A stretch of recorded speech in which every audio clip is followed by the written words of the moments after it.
যে এটা উনি যদি আজকে বলেন যে উনি আসবেন, আগামীকাল আমরা এটা দিয়ে পরশুদিন উনি প্লেনে উঠতে পারবেন, কোনো অসুবিধা নেই। তারেক রহমান আবার খুব স্পষ্ট এটা, সেটা হলো যে এক নম্বর হচ্ছে যে তাকে যদি আসতে হয় কি পদ্ধতিতে আসবেন। এটা নিয়ম হচ্ছে যখন পাসপোর্ট থাকে না বা মেয়াদ উত্তীর্ণ হয়ে যায়, তখন কেউ যদি আসতে চান তাহলে তাকে আমরা ওয়ান টাইম পাস একটা দিয়ে দিই আর কি, একবার দেশে আসার জন্য। তো এটা দিতে একদিন লাগে। কাজে এটা উনি যদি আজকে বলেন যে উনি আসবেন, আগামীকাল আমরা এটা দিয়ে পরশুদিন উনি প্লেনে উঠতে পারবেন, কোনো অসুবিধা নেই। এটা ওনার নিজের ব্যাপার।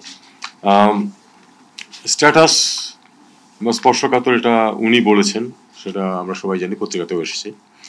আমার জ্ঞান এই পর্যন্তই। আমি শুধু এটুকু বলতে পারি যে বাংলাদেশ সরকারের পক্ষ থেকে কোনো বিধিনিষেধ নেই, উনি আসতে পারেন। খালেদা জিয়া, বেগম খালেদা জিয়া অসুস্থ।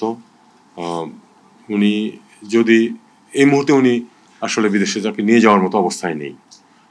যদি একটু ইমপ্রুভ করে তাহলে নিয়ে যাওয়া হবে, সেজন্য বিভিন্ন অ্যারেঞ্জমেন্ট পার্টির পক্ষ থেকে করা হচ্ছে, আমরা সহায়তা করতেছি। যেটুকু যেখানে সহায়তা প্রয়োজন আমরা করব, এতে কোনো সন্দেহ নেই। তারেক রহমান সাহেবের দেশে আসার ব্যাপারে আগ্রহ আছে কি নাই সেটা আপনাদের মাধ্যমে আমি জানি, কারণ পত্রপত্রিকাতে যেটুকু আসে। আমার কাছে আলাদাভাবে কোনো ধরনের কোনো তথ্য নাই এ ব্যাপারে। আমাদের মিশনে না, আমাদের কাছে এরকম কোনো তথ্য নেই।